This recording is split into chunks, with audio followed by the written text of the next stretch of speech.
First contact. The strange signal started on a Tuesday. At first, the scientists at the SETI station in New Mexico thought it was just noise, but the pattern kept repeating every 12 hours, like clockwork. Lieutenant Sam Carter was eating breakfast in the mess hall of the U.S. Lincoln when the captain's voice came over the intercom. All officers were to report to the command center immediately. Sam left his half-eaten eggs and hurried to the meeting. "We're being redirected to the Pacific Monitoring Zone," Captain Walsh said, pointing to a map. "Pentagon orders. Something big is happening." Across the country, Dr. Olivia Winters stared at her computer screen at NASA's Jet Propulsion Laboratory. She hadn't slept in 36 hours, but she couldn't look away from the data. "It's definitely artificial," she told her colleague.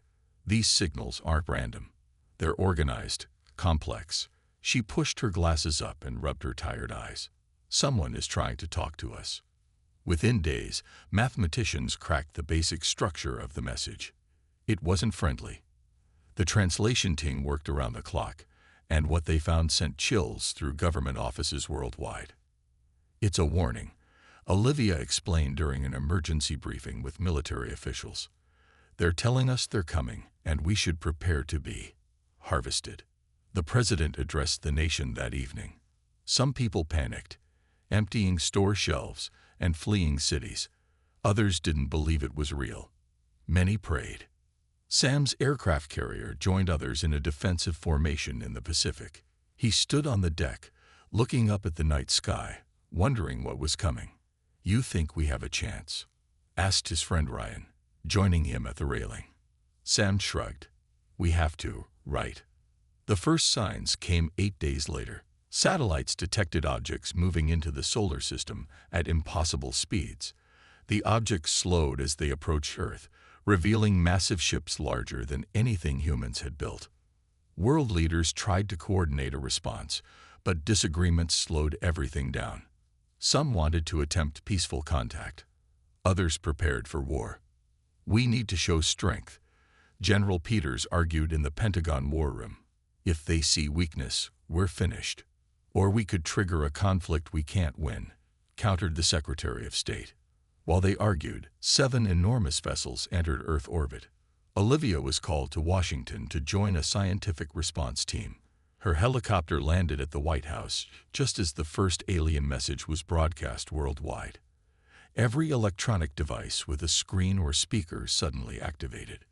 The message played in all languages simultaneously. "We are the Vraks. Your world has resources we require. Resistance is futile and illogical. Prepare for harvesting operations." World militaries mobilized, but they had no plan for this kind of threat.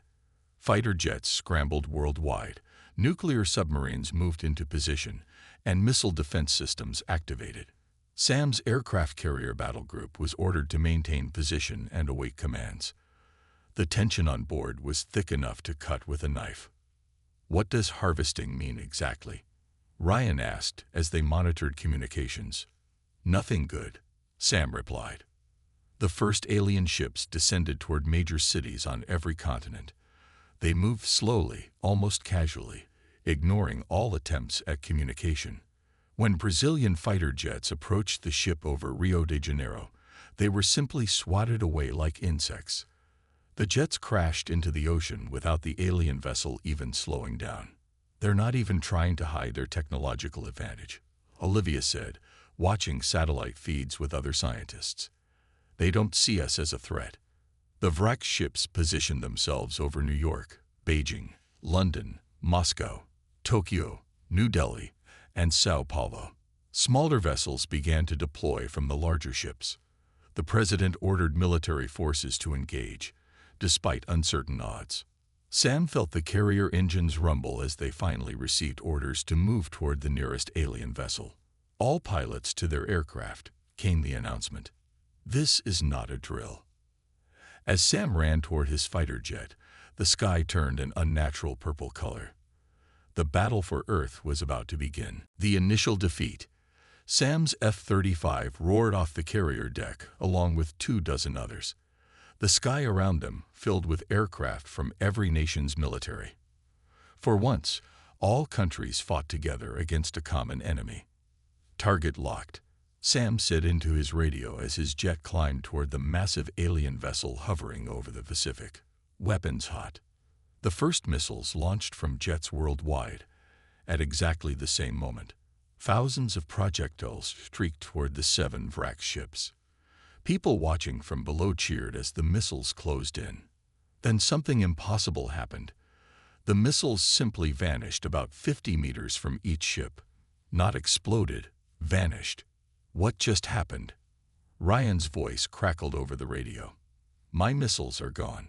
Before anyone could respond, beams of blue light shot from the alien vessels. Each beam touched an aircraft carrier. In seconds, the massive ships broke apart like toys. Evasive maneuvers. Sam yelled, banking his jet hard to the right as the U.S. Lincoln exploded below him.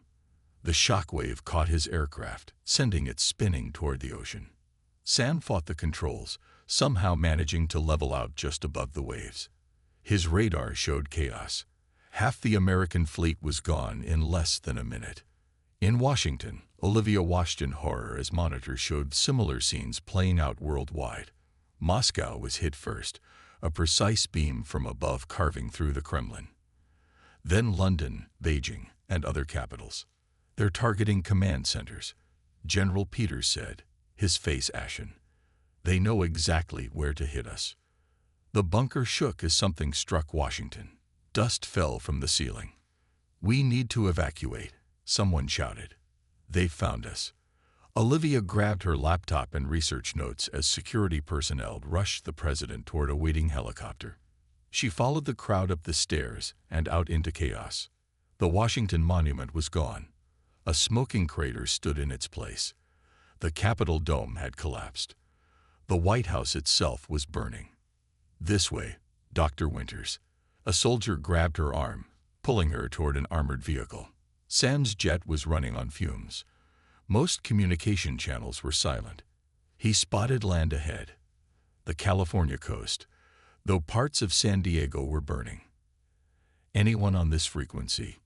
He called. This is Lieutenant Carter. U.S. Lincoln is down, requesting landing coordinates. A scratchy voice responded with directions to a small airfield inland. Sam landed his damaged jet on a rural airstrip where a handful of military vehicles were gathered. They hid everything, a Marine told him as he climbed out of his cockpit. Navy's gone. Air Force bases destroyed. It's the same everywhere. Sam stared at the man. The carriers, all of them. The Marine nodded. As far as we know, they knew exactly where to hit us. Within 24 hours, conventional military resistance had collapsed worldwide. Smaller alien craft descended to the surface, establishing bases in strategic locations. The wracks ignored civilians unless they approached the bases. Olivia found herself at a makeshift government facility in a former mining complex in Colorado. The president was dead. The vice president was missing. The Secretary of Defense was now in charge of what remained of the United States government. They're setting up some kind of equipment, she told the gathered officials, showing satellite images on her laptop. I think they're beginning the harvesting they mentioned. What are they taking? Someone asked. Water, minerals, biological samples, Olivia said. They're cataloging everything. Sam made it to the Colorado facility 3 days later, one of the few naval officers to survive. He found Olivia in the science section. You were right about the warning, he said when they were introduced. But knowing didn't help us. Olivia looked up from her work. Maybe not, but I'm studying their patterns. They're methodical, predictable. So maybe that's a weakness we can use, she said. Humans are anything but predictable. The hidden advantage. The Colorado base wasn't safe for long. 3 weeks after the initial attack, wrecked ships detected the underground facility. The evacuation alarm blared through the corridors. We have 15 minutes, Sam shouted over the noise, helping Olivia pack her research materials. Grab only what you need. Olivia rushed to download her data onto portable drives. I can't leave this behind. It's everything we've learned about them. They fled in a convoy of military vehicles, racing across the dark landscape as blue beams destroyed the mountain facility behind them. The survivors split into smaller groups to avoid detection. Sam and Olivia ended up in a rusted pickup truck with two others, Jack Davis, an engineer from MIT, and Maya Rodriguez, a former Army Ranger. Their destination was a pre-arranged fallback location, an abandoned missile silo in Wyoming. "Did everyone make it out?" Maya asked as they drove through the night. "Not everyone," Sam replied, his knuckles white on the steering wheel. They arrived at the silo after 2 days of careful travel, avoiding main roads and Vrax patrols.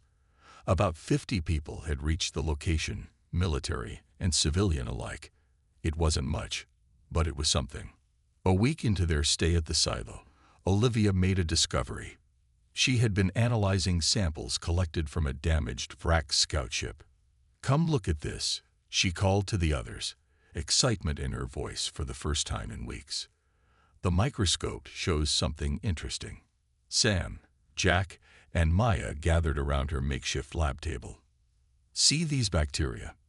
They're common soil bacteria, nothing special," Olivia pointed to her screen. "But look what happens when I expose the Vrax material to them." The alien material seemed to deteriorate rapidly when in contact with the bacteria. "They don't have immunity to Earth's microorganisms," Olivia explained. "Their biology is fundamentally different." Jack leaned closer. "Like War of the Worlds. They get taken out by the common cold." "Not exactly," Olivia said. "But certain bacteria seem to break down their technology and possibly affect their biology. They're vulnerable in ways they don't realize." Maya's eyes lit up. "That's why they're staying in their ships and environmental suits. They're not just being cautious. They have to." Sam nodded slowly. "And it explains why they're focusing on water purification plants. They need clean water without our microbes." That night, the four of them stayed up late, developing ideas. Jack found that the aliens relied heavily on predictable algorithms for patrol routes and responses to threats. "They're extremely logical," he explained. "They do the same thing every time in the same situation. No variation, no creativity." Maya laughed. "That's perfect. Humans are anything but predictable. We can use that." They tested their theory with a small experiment. Maya led a team that disrupted a Vrax patrol route by creating unexpected obstacles. The aliens responded exactly as Jack predicted, following their programming rather than adapting. "They're like computers," Sam said. "Powerful, but inflexible." Over the next few days, they formulated a plan. Olivia would develop a way to weaponize the bacteria that affected Vrax biology. Jack would work on jamming their communication signals. Maya would train fighters in unpredictable guerrilla tactics. Sam would coordinate everything. Word spread through hidden human networks about their discoveries. Other resistance cells reported similar findings. The Vrax, for all their technological superiority, had weaknesses. "They never expected this," Olivia said as they planned their first real strike against a Vrax harvesting station. "They thought their technology made them invincible. They didn't account for Earth's ecosystem or human adaptability." Sam looked at the map they had created, showing Vrax positions and patrol patterns. "They think they understand us, but they don't. They see us as primitive, predictable." Maya checked her weapons. "Let's show them how wrong they are." For the first time since the invasion, they had hope. It wasn't much, just bacteria and human unpredictability against a vastly superior force. But it was something. And sometimes, something was enough. Building the resistance. 2 months after discovering the Vrax weaknesses, Sam stood before 60 civilians in an abandoned warehouse near Denver. These people had been accountants, teachers, and office workers before the invasion. Now they were soldiers. "The aliens follow patterns," Sam explained, pointing to a map. "They patrol this sector every 4 hours, always taking the same route. But we don't have to be predictable." The group nodded, many taking notes. Some looked scared, others determined. All of them were thin from food shortages, but their eyes showed resolve. "We hit fast, then disappear," Sam continued. "Strike from unexpected directions. Never do the same thing twice." Maya demonstrated combat techniques designed to confuse the aliens. They expect frontal assaults because that's what they would do. "We'll attack from multiple directions, then vanish before they can analyze what happened." In another part of the warehouse, Olivia and Jack led a different kind of training. They had discovered how to repurpose abandoned Vrax technology. Their communication devices work on frequencies our equipment can't detect, Jack explained, showing the group a modified radio. "But we figured out how to tap into their network with these." Olivia held up small glass vials filled with cloudy liquid. "These contain concentrated bacteria that disrupt their systems. One vial can contaminate an entire Vrax station if placed near their air filtration." The resistance grew slowly but steadily. Messengers traveled between hidden outposts, sharing information and resources. Old ham radios were modified to communicate secretly. People learned to live underground, in sewers, abandoned buildings, and wilderness areas the Vrax ignored. Word spread about successful attacks. A Vrax harvesting station in Florida disabled by bacterial contamination. A patrol unit in Texas confused by constantly changing human tactics. Small victories gave people courage. Sam received reports from around the world. Resistance cells had formed on every continent. The human population, though decimated by the initial attack, was far from defeated. "The Chinese resistance modify our bacterial weapon," Olivia told Sam one evening, reading a message that had arrived via their underground network. "They're achieving even better results. Europeans report the Vrax are increasing patrols but still following predictable routes." Maya added, "They haven't adapted at all." Jack looked up from the alien device he was dismantling. "That's their weakness. They don't change strategies even when they fail. They just try the same thing with more force." Their first major operation targeted a Vrax command post outside Denver. 20 fighters approached from different directions, using sewers, rooftops, and underground tunnels. Sam watched through binoculars as his team moved into position. "Team 1 in place," came Maya's whisper through the radio. "Team 2 ready," another voice confirmed. Sam gave the signal. "Begin Operation Wildcard." The attack unfolded nothing like a traditional military operation. Fighters appeared and disappeared in seemingly random patterns. Some made noise to draw attention, while others planted Olivia's bacterial weapons near air intakes. The Vrax responded exactly as Jack had predicted, sending reinforcements in a straight line from their main base, leaving other areas exposed. "They're not learning," Sam said, amazed at how rigid their thinking was. "They keep making the same mistakes." The operation succeeded beyond their expectations. The command post was contaminated, and the aliens abandoned it within days. More importantly, they recovered valuable Vrax technology and data. Word of the victory spread through human networks, inspiring similar attacks worldwide. The resistance was no longer just surviving. It was fighting back. In their hidden base, Sam studied maps showing Vrax positions alongside confirmed resistance cells. For the first time, he allowed himself to believe humans might actually win. "They expected us to surrender or die," he told the others during their nightly planning session.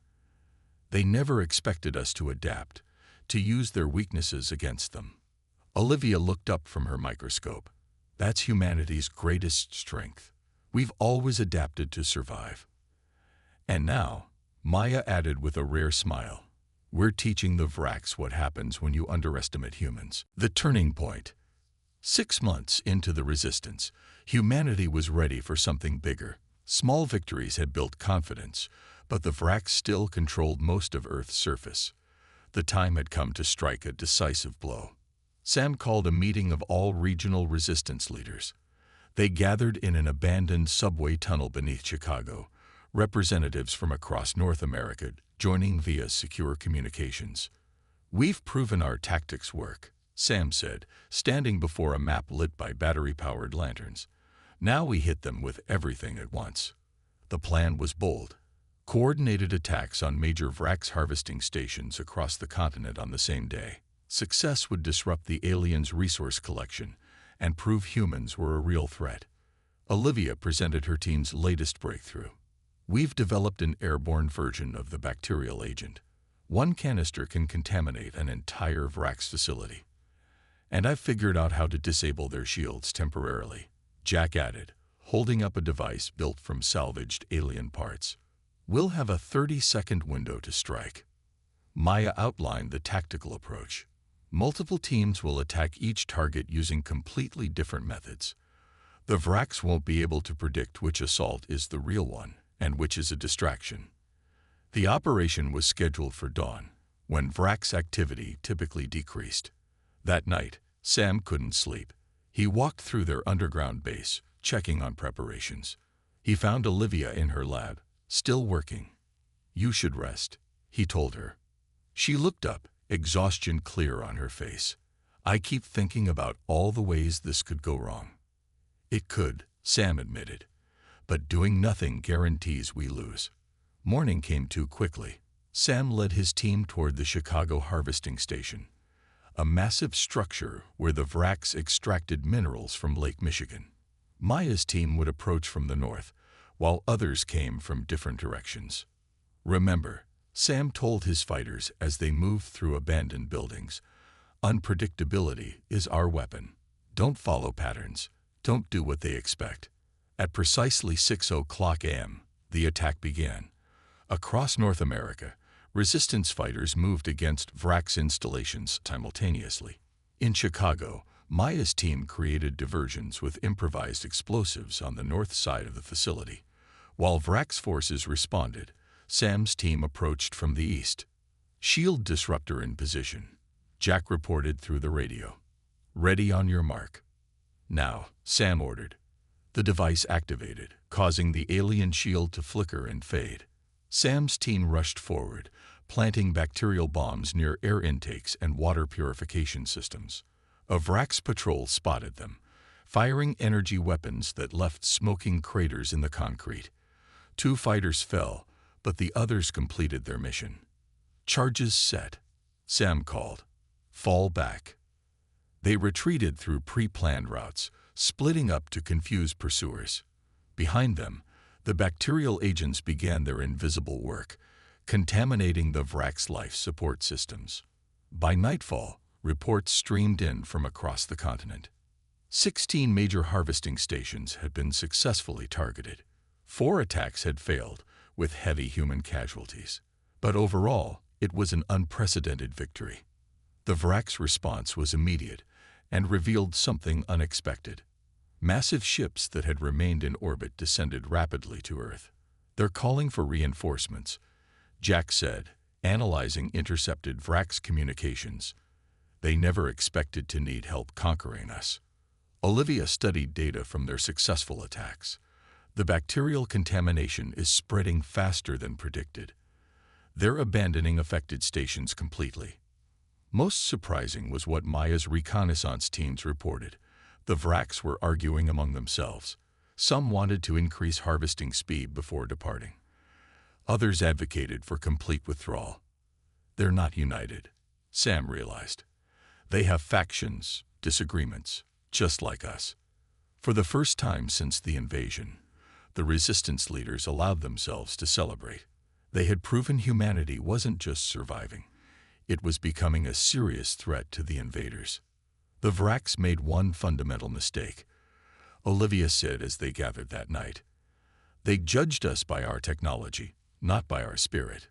Sam nodded, and now they're learning that conquering Earth isn't as easy as they thought. "The question is," Maya added, cleaning her weapon, "what will they do next?" Global counteroffensive. News of the successful attacks spread worldwide through the resistance network. What had begun as isolated cells fighting for survival transformed into a coordinated global movement. For the first time since the invasion, representatives from every continent communicated regularly, sharing tactics and resources. Sam found himself leading strategy meetings with resistance leaders from countries that had been enemies before the invasion. Russian, Chinese, Iranian, and American fighters now work together without hesitation. The Vraks have withdrawn from these regions, said a resistance leader from Brazil, highlighting areas on their shared digital map. They're consolidating around their main harvesting operations. Same pattern in Europe, reported another fighter. They've abandoned smaller outposts completely. This retreat wasn't from kindness. The Vraks were facing a crisis they hadn't anticipated. Their forces were being decimated by Earth's microorganisms. Olivia's bacterial weapons had spread far beyond their initial targets. They're calling in ships from other systems, Jack announced one morning, after decoding intercepted Vraks communications. But the nearest reinforcements are months away. Maya saw the opportunity immediately, so they're vulnerable now, before help arrives. The global resistance formed a bold plan. While the Vraks were weakened, humanity would strike their orbital command ships. But to reach space, they needed the aliens' own technology. We've studied their smaller vessels, Jack explained during a worldwide broadcast to resistance cells. 3 key systems: propulsion, navigation, and life support. We can operate them if we work together. Teams around the world targeted lightly defended Vraks landing craft.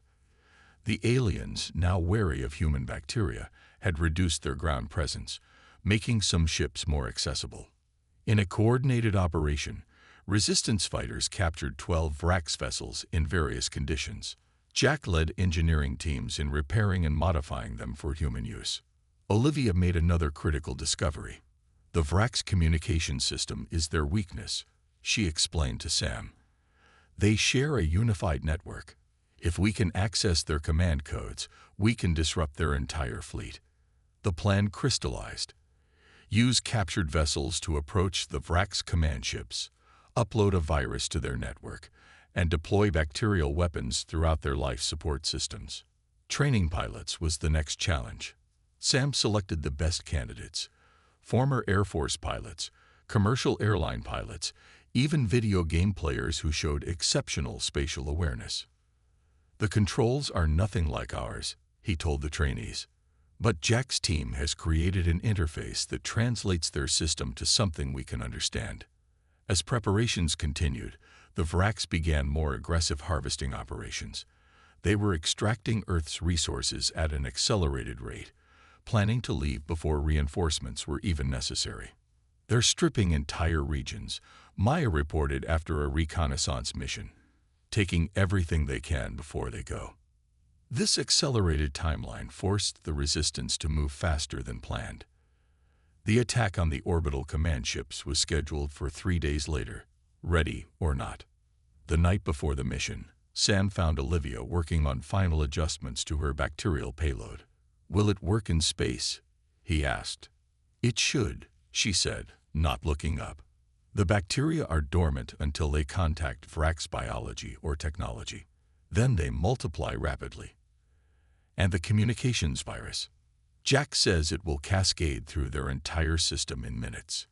Sam nodded, trying to project confidence despite his doubts. "Then we're as ready as we'll ever be." Dawn broke on the day humanity would take the fight to the stars.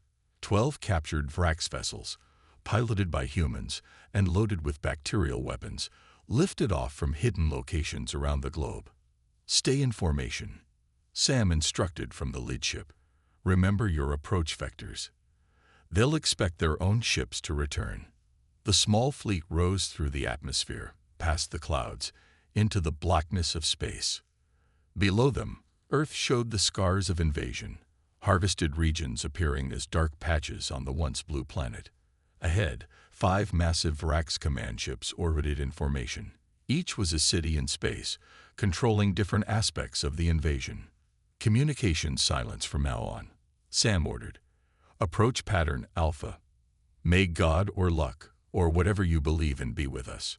The captured ships moved toward the Vraks fleet, looking like returning scouts coming home. The moment of truth had arrived: victory and aftermath. The 12 captured Vraks vessels approached the massive command ships in perfect formation. Sam's heart pounded as they drew closer. If the Vraks detected anything unusual, they would be destroyed instantly. "We're being scanned," Jack whispered, monitoring the alien systems. They're accepting our identification codes. The tension in the small cockpit was thick enough to cut with a knife.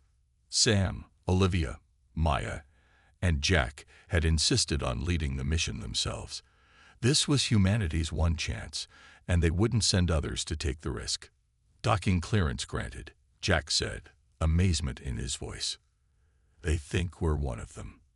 Similar reports came in from the other captured ships. All 12 were being allowed to dock at different points across the 5 command vessels.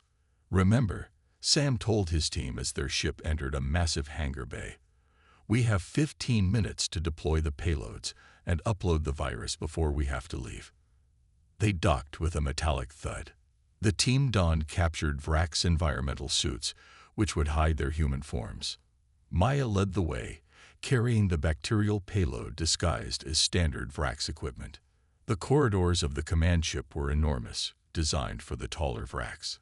Few aliens were visible. Most functions were automated. Those they passed barely glanced at them. "They're so confident in their technology that they don't expect infiltration," Olivia whispered through their secure comm system. "Their arrogance is our advantage."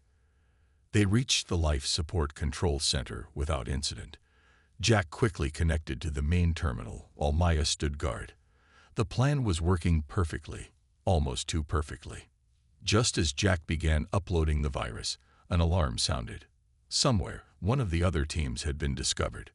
"We need to hurry," Sam urged as red lights flashed throughout the corridor.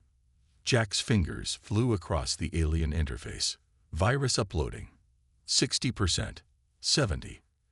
The door to the control center slid open. 3 Vrax security officers entered, their weapons raised. Maya fired first, her modified weapon taking down 2 of them. The third fired back, hitting her in the shoulder. Sam tackled the remaining Vrax while Olivia rushed to Maya's side. The wounded ranger waved her away. "Finish the mission," Maya growled through gritted teeth. "I'm fine." "Upload complete," Jack announced. "And I've opened all internal airlocks to the bacterial payload." Sam helped Maya to her feet. "Now we run." Throughout the command ship, confusion spread among the Vrax. Their communications were failing, their systems giving contradictory commands. The virus was working, spreading through their network and jumping to the other command ships. The team fought their way back to their vessel, encountering increasingly disorganized resistance. The Vrax, so dependent on their technology, fell into chaos when that technology betrayed them. All around them, Vrax began showing signs of biological distress. The bacterial agent was spreading through their ranks. "Get us out of here," Sam ordered as they sealed their captured ship.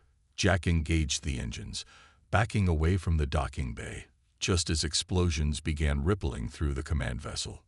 Of the 12 human ships, 9 managed to escape. The others were lost, their crews making the ultimate sacrifice to ensure humanity's survival. As they descended back toward Earth, they watched the Vrax fleet disintegrating. The command ships, their systems compromised and crews incapacitated, began firing on each other in confusion. "They're retreating," Jack said, monitoring the alien communications.